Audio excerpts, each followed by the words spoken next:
police officer told me that I had gotten into his car, I had gone into his home, that I knew him, and that no one would ever put him away for rape. He told me I needed to get into the car, go back to that house, and face him and talk to him.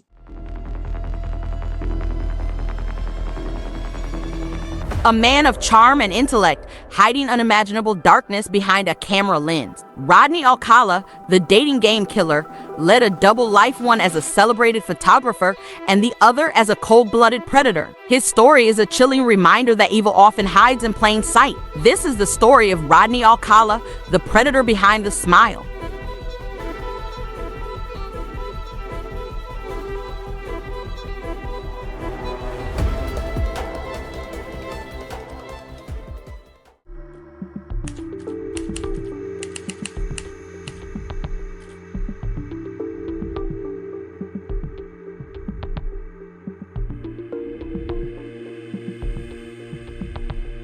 Los Angeles in the 1950s was a city of contrasts, booming with economic opportunity, but fraught with social challenges.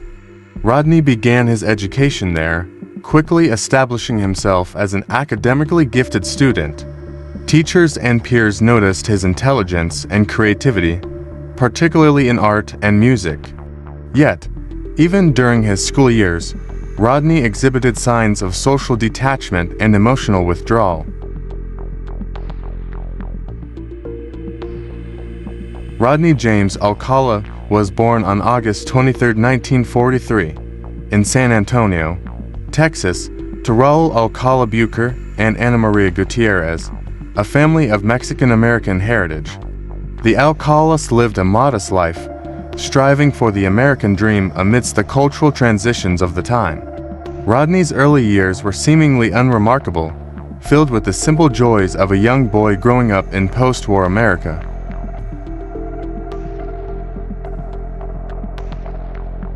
In 1951, tragedy struck the family when Rodney's father abandoned them, leaving his mother to care for him and his siblings alone. This upheaval forced the family to relocate to Mexico, where Ana Maria sought support from her extended family. However, life in Mexico proved challenging, and by the mid-1950s, the family moved once again, this time settling in Los Angeles, California.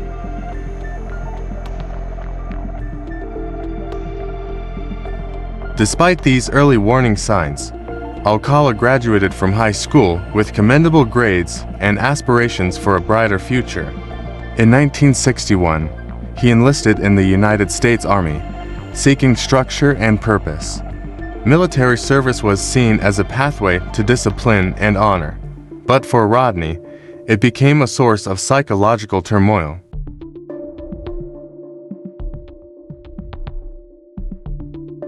While serving as a clerk, Alcala began to display erratic behavior. In 1964, he deserted his post and was apprehended after several weeks. Upon his return, military psychiatrists diagnosed him with antisocial personality disorder, citing his inability to conform to societal norms and a disturbing lack of empathy. This diagnosis led to his medical discharge from the Army, leaving him adrift at a critical point in his life.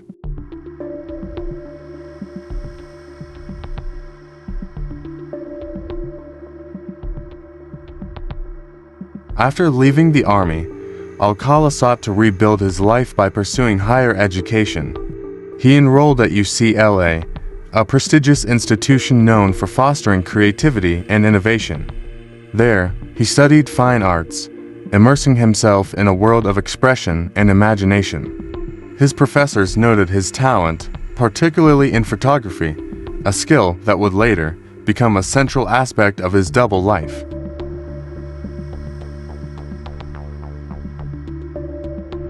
At UCLA, Rodney's charm and intelligence often masked his deeper issues.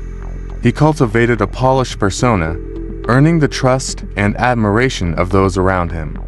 Friends described him as articulate and sophisticated, a man with a vision for his future. However, this carefully crafted image concealed a darker reality.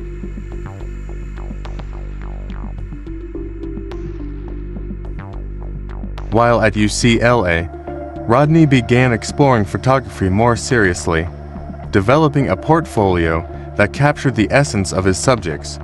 This artistic pursuit provided him with an opportunity to connect with people, particularly women, who admired his work.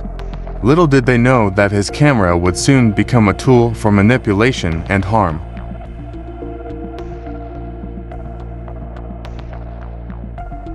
In the mid-1960s, Los Angeles was a hub for emerging artists and freethinkers, and Alcala found himself drawn to the scene. He frequented art galleries and intellectual circles, blending seamlessly with creative minds. Yet, even as he cultivated a reputation as an artist, the signs of his darker nature began to emerge.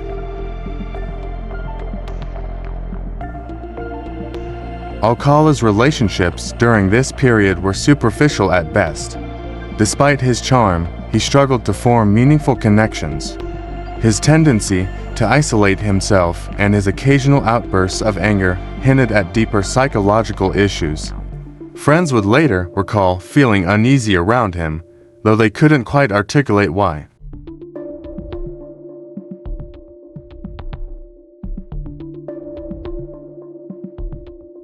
By the late 1960s, Alcala's facade began to crack. His interest in photography took on a more predatory tone, as he started using his camera as a means to lure unsuspecting individuals. This period marked the beginning of a downward spiral, one that would lead him down a path of unimaginable cruelty and violence. Despite his growing instability, Alcala managed to graduate from UCLA with a degree in fine arts. This achievement, however, was overshadowed by his deteriorating mental state. The seeds of his future crimes had already been sown, though few could have predicted the scale of the horrors to come.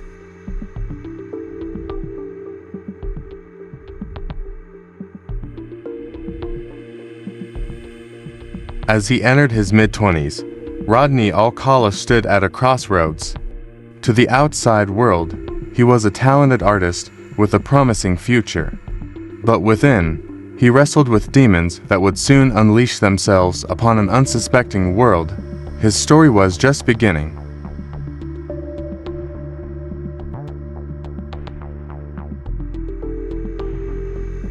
Rodney Alcala's descent into violence began in the late 1960s, when his carefully maintained facade of charm and sophistication could no longer mask his predatory instincts.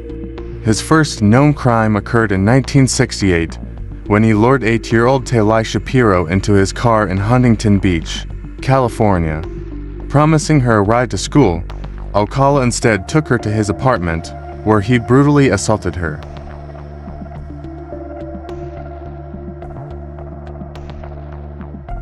A passing motorist witnessed Delphi being forced into the car and alerted the police. When officers arrived at Alcala's residence, they discovered a horrifying scene. Delphi was unconscious, lying in a pool of blood, but miraculously alive. Alcala had fled, leaving behind a trail of evidence that hinted at his capacity for violence.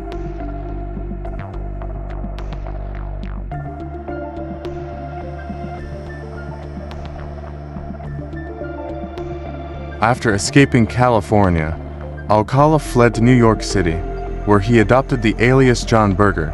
In an audacious move, he enrolled at NYU's film school, studying under the acclaimed director Roman Polanski.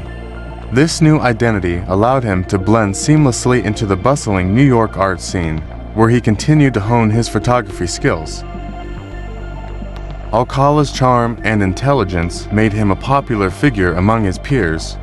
He often used his photography as a pretext to approach women, offering free portraits to gain their trust. These interactions, however, were far from innocent. Alcala's camera became a weapon, a tool to manipulate and control his victims. While in New York, Alcala continued to prey on vulnerable individuals. His crimes during this period are less documented, but investigators later linked him to several unsolved cases.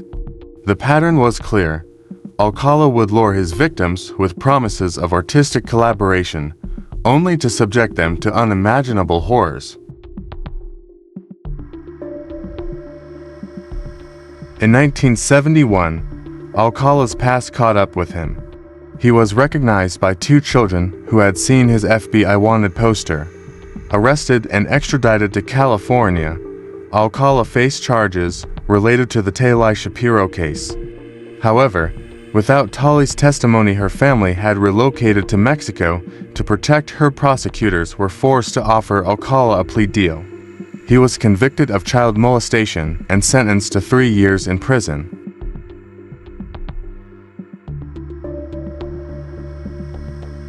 After serving less than 3 years, Alcala was released on parole. The justice system's failure to recognize the danger he posed would prove catastrophic. Shortly after his release, Alcala struck again, targeting a 13-year-old girl. Despite this, he was once again paroled after serving a brief sentence. By the mid-1970s, Alcala had returned to Los Angeles, where his crimes escalated. He began targeting adult women, using his photography as a ruse. His victims included aspiring models and young professionals, all of whom were charmed by his apparent sophistication. Tragically, their trust would lead to their deaths.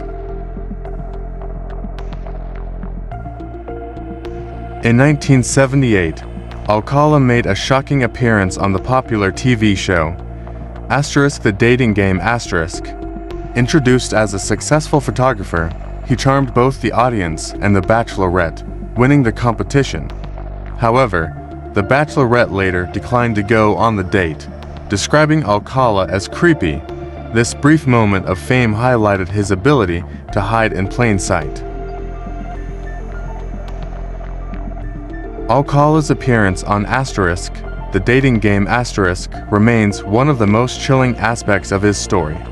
At the time, he was actively committing murders, using his camera to document his crimes. His victims during this period were often found strangled, with evidence suggesting they had been posed for photographs after death.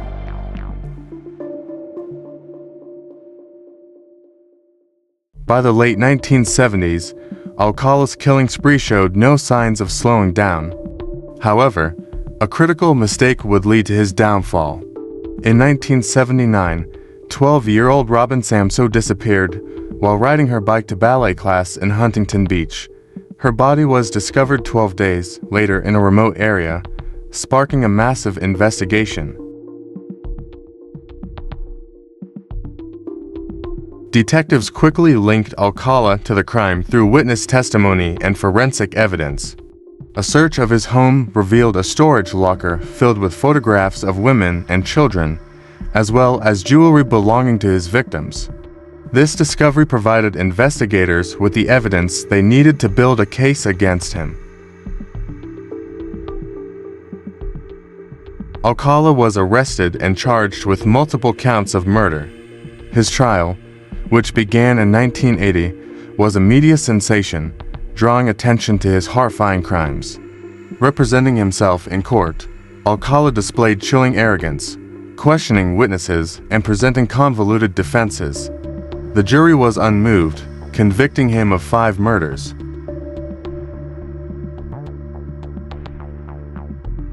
Despite his conviction, Alcala continued to fight the charges, filing numerous appeals over the years.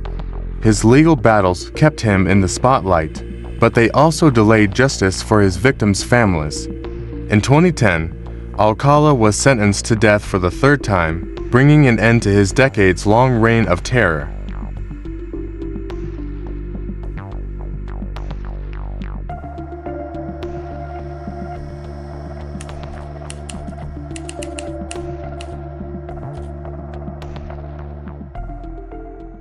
Hey everyone, and welcome to another deep dive. This one is truly chilling.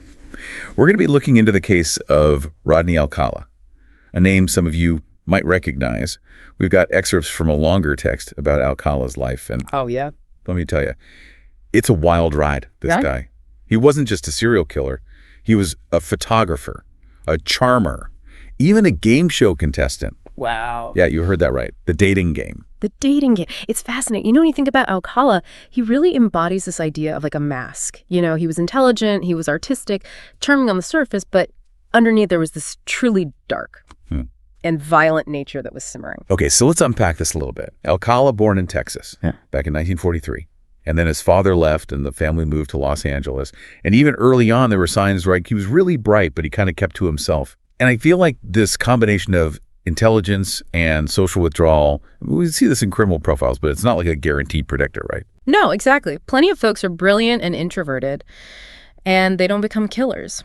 But Alcala's military service, though, that adds another layer to this. So he enlisted in 1961, but was discharged just a few years later with a diagnosis of antisocial personality disorder. Now, that's a big one. For our listeners who maybe aren't familiar with that term, antisocial personality disorder basically means there's a real lack of empathy, a disregard for rules, that sort of thing. Yeah, that's the textbook definition for sure. But applying it to Alcala specifically, you know, it really suggests a deep inability to connect with other people emotionally, paired with this indifference to the consequences of his actions. That's a dangerous combination. Yeah, that's just the beginning. So after the military, Alcala goes to UCLA. He studies fine arts, and he becomes a skilled photographer. You know, it makes you wonder, was photography always part of his plan? Like, did he see it as a way to get close to people?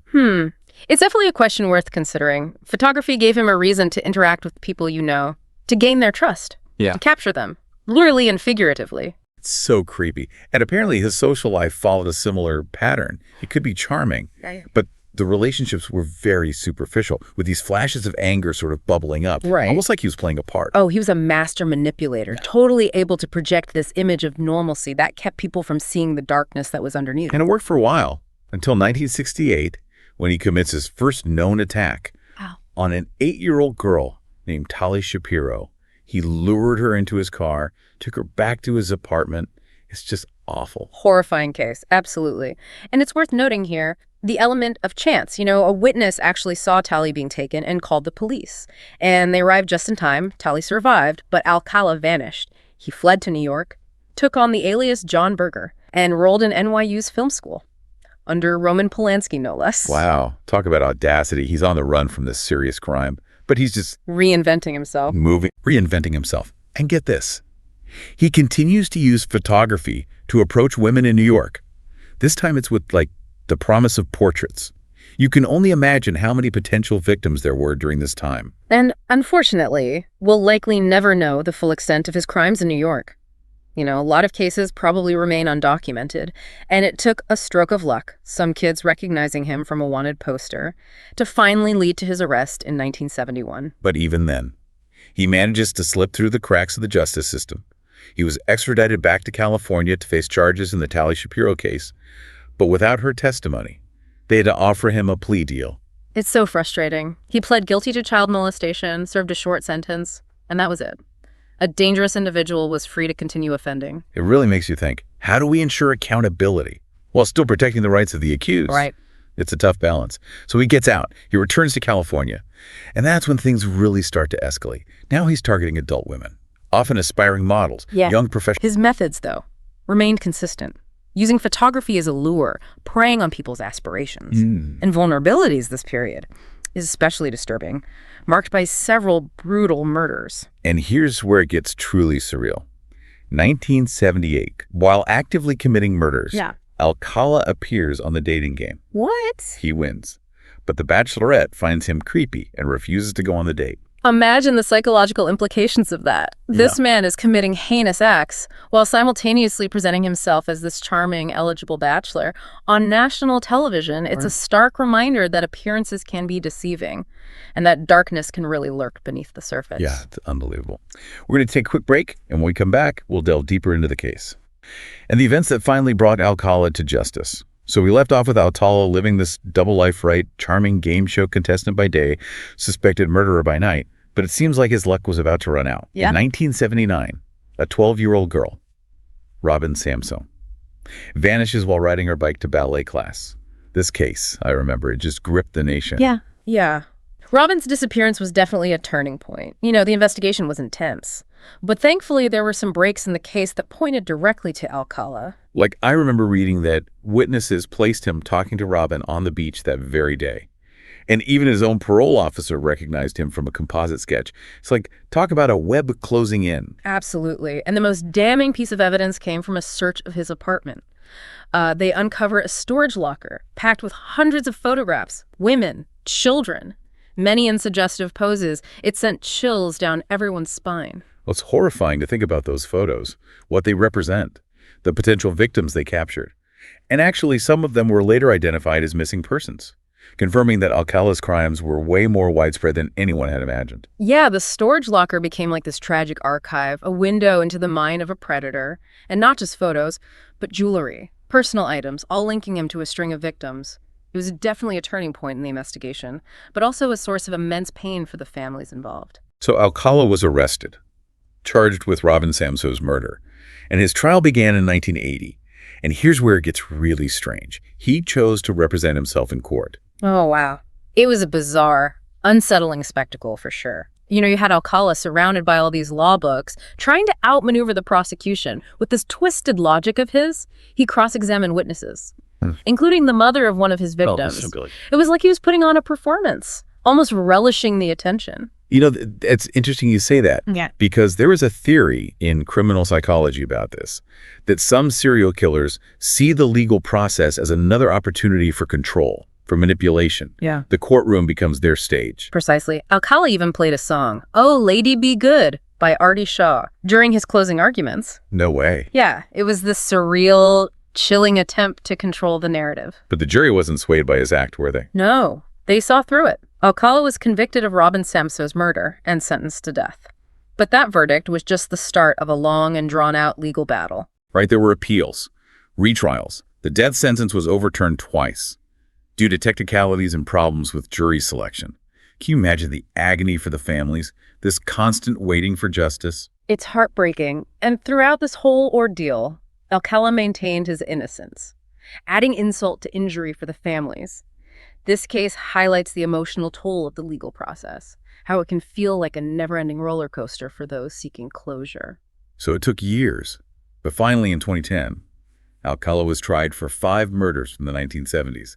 This time, DNA evidence linked him definitively to the crimes. There was no escape. The evidence was overwhelming. He was convicted on all counts, receiving his 3rd death sentence. It was a long time coming, but a measure of justice had finally been served. But it's a bittersweet victory, though, isn't it? So many lives lost, families forever scarred, and even with convictions, there are still so many unanswered questions. Absolutely. There are likely many more victims out there who may never be identified. Those photos from his storage locker continue to haunt investigators to this day. And then there's the biggest question of all. Why? What drives a person to commit such horrific acts? It's the question that continues to baffle criminologists and psychologists alike. We can point to his antisocial personality disorder, his troubled childhood, his inability to form genuine connections, but ultimately, we may never truly understand the depths of his depravity. Yeah, and That's a sobering thought. It is. So what can we learn from all of this? From the case of Rodney Alcala, the man who hid in plain sight? I think it underscores the importance of vigilance, of trusting our instincts when something feels off. It's about being cautious without succumbing to paranoia. It's about knowing that evil can wear many faces, even charming ones. It also highlights the imperfections in our justice system. I mean, the fact that it took so long, so many appeals, for justice to be served. It's a stark reminder that we need to constantly strive to improve our systems, to close those loopholes, to ensure that justice is swift and effective. It makes you wonder, what can we do to be more vigilant, more proactive? It's a conversation we need to keep having. Because while Alcala's reign of terror may be over, the lessons we learned from his case are more relevant than ever. As we've been talking about all of this, one thing that keeps coming back to me is Alcala's photography. It's almost like it's a perfect symbol of the man himself. Okay. This duality, this facade. Yeah, it is a fascinating aspect of the case, isn't it? On the one hand, you have this creative outlet, a way to engage with the world, capture beauty. But for Alcala, it became something much darker, this tool for manipulation, control, and ultimately documentation of his crimes. It really makes you think about the nature of art, like in something beautiful, even moving. Be created by someone who's capable of such darkness. Can we separate the art from the artist? Oh, it's a question that's been debated for centuries. There are no easy answers. But with Alcala, those photos, and especially the ones from the storage locker, they become almost unbearably chilling when you know the context. They offer this glimpse into the mind of a predator, this distorted view of the world through his lens. And for the families of the victims, they represent unimaginable pain and trauma. To see a loved one captured in a photograph, knowing the horrific fate that befell them, it's a wound that may never fully heal. Absolutely. And it speaks to the enduring impact of Alcala's crimes. Even though he's gone, the ripple effects continue to spread, not just for the victims and their families, but for entire communities. He shattered this sense of safety and trust in so many ways. It's like he forced us to confront this dark reality, that monsters can walk among us, hiding in plain sight. He defied all the stereotypes. I mean, he was charming, intelligent, seemingly successful. Makes you question your own judgment, your ability to read people. And that's perhaps the most unsettling lesson of all. There's no easy formula for identifying someone like Alcala. We have to rely on our instincts, our gut feelings. We have to be aware of the red flags, but also remember that evil can wear many disguises. So as we reach the end of our deep dive into the world of Rodney Alcala, I'm left with this question that I think a lot of our listeners might be asking themselves. Could someone like Alcala exist and operate undetected in today's world? It's a question that keeps me up at night, to be honest. With social media, dating apps, the ease with which people can create and manipulate online personas, it's a chilling thought. But the potential is definitely there. It is chilling. Yeah. But maybe by learning from cases like Alcala's, by understanding the patterns, the warning signs, the ways he slipped through the cracks, maybe we can be better prepared. I think you're right. Knowledge is power. By studying these cases, by remembering the victims, by having these difficult conversations, we can raise awareness and hopefully prevent such horrors from happening again. That's a powerful message to end on. Thanks for joining us on this intense journey into the dark heart of Rodney Alcala's world. And remember, awareness, empathy, and a healthy dose of skepticism. Those are our best defenses in a world where evil can lurk just beneath the surface. Until next time, stay curious, stay informed, and stay safe.